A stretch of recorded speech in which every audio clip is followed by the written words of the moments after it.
Esta es una maniobra que está a nivel nacional, entonces tenemos tomado la población a todo el norte.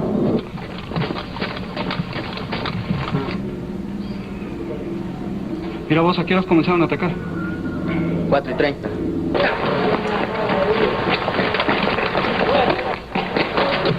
¡Tira! ¡Métanse a las casas! ¡Métanse a las casas! Va, pues avancen.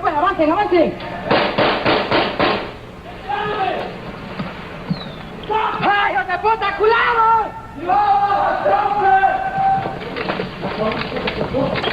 ¡Aquí vamos, fuerzas especiales, hijos de puta!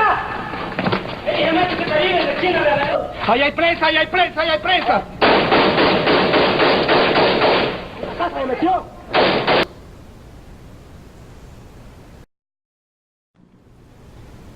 El Frente Farabundo Mártir para la Liberación Nacional.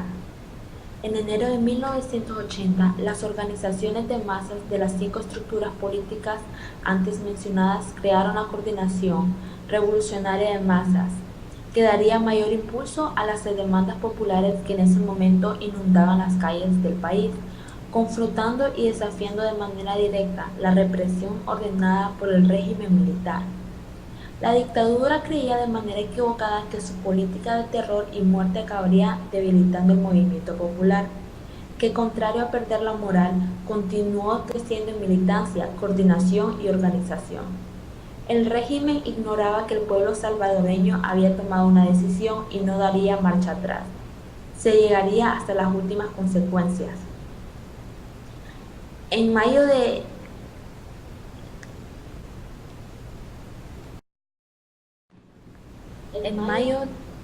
ese mismo año, el PCS, la FPLE, el RP y la RN integraron la Dirección Revolucionaria Unificada, con el objetivo de que el proceso revolucionario tuviera una sola dirección, un solo plan militar y un solo mando, en síntesis, una sola línea política militar.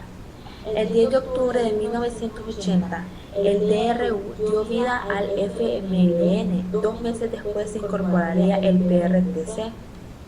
El FMLN era resultado de las décadas de luchas y organización por hacer realidad las demandas del pueblo salvadoreño: democracia, justicia social y autodeterminación nacional. Las condiciones de aquel momento estimularon el lanzamiento de la ofensiva general en enero de 1981, que quedaría paso a la guerra popular revolucionaria. El desarrollo e intensificación del conflicto permitió el avance de la unidad al interior del FMLN. Las 5 organizaciones emprendieron la ejecución de líneas y planes elaborados por la Comandancia General, superando los obstáculos de la lucha armada y madurando la idea de un partido unificado, tanto entre la dirigencia como entre las y los combatientes. Las victorias militares de aquel momento fueron posibles por el sentido de unión para el cumplimiento de las líneas, estrategias y planes comunes futuros cada vez eran más prometedor.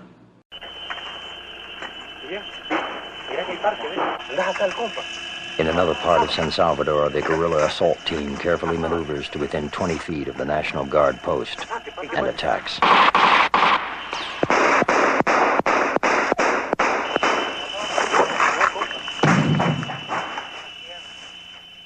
¡Rendite! ¡Salí vos!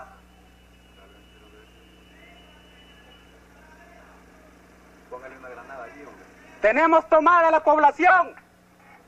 During a lull in the fighting, a wounded guerrilla is dragged away by one of his compañeros to receive medical attention, but his wounds prove to be fatal. ¡Ahí vamos!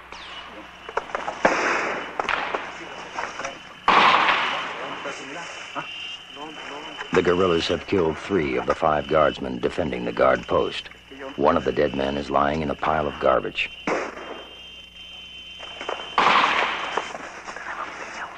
Jeremias, a guerrilla from Quibarito, tries to retrieve the dead man's rifle and other belongings with a long branch.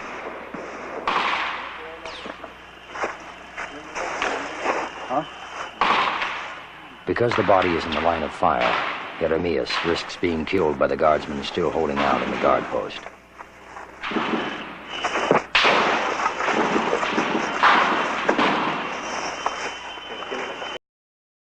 Otras causas fueron las desigualdades sociales en Centroamérica, crisis económica a causa de desastres naturales y represión militar y policial contra movimientos revolucionarios. El 17 de julio de 1979, el entonces mandatario de Nicaragua, Anastasio Somoza Debayle, renunció a la presidencia de facto que asumió en 1967 como líder de la Guardia Nacional. Somoza Debayle fue el último miembro de su familia en ocupar el poder en Nicaragua desde 1936. Su forzada renuncia, resultado de levantamientos armados y la insurrección del Frente Sandinista de Liberación Nacional, lo llevó junto a otros 70 altos funcionarios y veteranos de la Guardia Nacional a buscar el exilio en Estados Unidos. Al escapar, Somoza dejó al país con 1.600 millones de dólares de deuda extranjera. El entonces presidente de Estados Unidos, Jimmy Carter, le negó la entregada al país estadounidense, por lo que el tirano terminó exiliándose en Paraguay, entonces gobernada por otro déspota, Alfredo Stroessner. Fue en aquel país durante 1980 donde Somoza fue asesinado por un comando sandinista, a los 54 años de edad. Un año después, el FSLN contaba con el respaldo de Fidel Castro desde Cuba. Sin embargo, el gobierno de Estados Unidos, ya bajo la presencia de Ronald Reagan, consideraba a los sandinistas de izquierda como una amenaza a sus intereses económicos en la región. Por ello, en 1982, Reagan autorizó a la CIA a reclutar y a apoyar los esfuerzos de los Contras, grupo que se oponía a los sandinistas. Los Contras se convirtieron en una de las mayores operaciones paramilitares de la región de esa década, en ser solventadas por la agencia norteamericana. Los factores externos en la década de 1980. Aquí tenemos tres factores que fueron los más importantes que afectaron la economía y la política. En el primer inciso tenemos a la Guerra Fría, que sucedió entre 1950 y 1980. En esta década se caracterizó por la tensión de los años de la Guerra Fría entre Estados Unidos y la Unión Soviética. Aquí pues la lucha de los movimientos sociales que buscaban el reconocimiento de derechos humanos de las mujeres, los afroamericanos y otros grupos marginalizados se sumaba a las fuertes protestas juveniles. No obstante, aunque muchos países no fueron parte de esta guerra, hubo repercusiones hacia ellos, como por ejemplo en El Salvador, que fue el epicentro, donde los más sangrientos conflictos en la historia de Latinoamérica sucedieron. Asimismo, tenemos en el segundo inciso lo que es el bloqueo socialista. Tenemos como dos puntos: el socialismo como solución a la desigualdad y el socialismo como solución al subdesarrollo.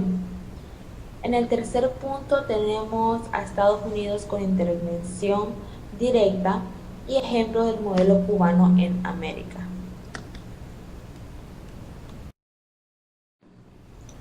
En las consecuencias de la crisis política y económica tenemos tres aspectos: económicos, políticos y fronterizos. En los económicos tenemos que la economía se estanca, frenando el desarrollo en la región, y la deuda externa de la región se incrementó por las políticas armamentistas iniciadas por los bloques. En los aspectos políticos, aquí cabe mencionar que hubieron relaciones diplomáticas afectadas por las guerras entre Guatemala, El Salvador y Nicaragua. Asimismo, hubo gran cantidad de muertos, mutilados y desaparecidos. Esto fue debido a las guerras que hubo, como la guerra en El Salvador, y donde surgieron muchos muertos por parte de salvadoreños y también países que participaron. En los aspectos fronterizos de la región, hubieron violación a la soberanía nacional por parte de Estados Unidos, ya que instalaron en el territorio hondureño la base militar de Palmerola para derrocar al Frente Sandinista de Liberación Nacional en Nicaragua. Aquí podemos ver, ¿verdad?, que fue una intervención directa de Estados Unidos, ya que vinieron a poner a Tegucigalpa lo que fue el aeropuerto Palmerola. Asimismo, las fronteras fueron minadas para detener el ingreso de los revolucionarios al territorio. Los programas de ajuste estructural de la economía fueron diseñados por los organismos financieros internacionales y están sustentados en el comercio exterior. Dichos programas contemplan 4 puntos, que es la liberación del mercado eliminando el control de los precios, privatización de las empresas gubernamentales, reducción del aparato estatal y legislación favorable a las inversiones extranjeras. Dichos programas, pues lastimosamente no lograron integrar las dimensiones macroeconómicas y microeconómicas que conforman la dinámica de la economía hondureña. La razón de ello es su tendencia al parcialismo, entendido como la búsqueda de desarrollo y beneficios restringidos con poca proyección social. La globalización es una tendencia económica mundial que inició en la década de 1970 y consiste en libre traslado de capital y mercancía y el estímulo de relaciones económicas con bajos aranceles.